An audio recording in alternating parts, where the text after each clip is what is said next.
உங்களுக்கான தேவனுடைய வார்த்தை.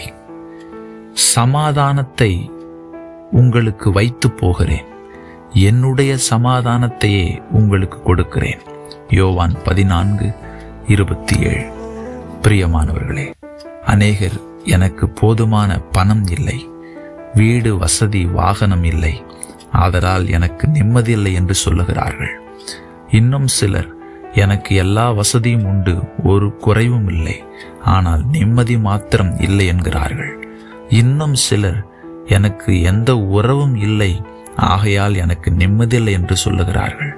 இன்னும் சிலர் எல்லா உறவுகள் எனக்கு இருந்தும் எனக்கு நிம்மதி இல்லை என்று சொல்லுகிறார்கள். ஆம் பிரியமானவர்களே, சமாதானம் என்பது நம்மால் சம்பாதிக்க கூடியதல்ல, நம்மால் உருவாக்கக்கூடியதல்ல. அது தேவனிடத்திலிருந்து நமக்கு கொடுக்கப்படுவது, அது தேவனுடைய பரிசு. ஆம் பிரியமானவர்களே, ஆண்டவராகிய இயேசு உங்களுக்கு சமாதானத்தை கொடுக்க விரும்புகிறார். அவரிடம் பெற்றுக்கொள்ளுங்கள். ஆமென்.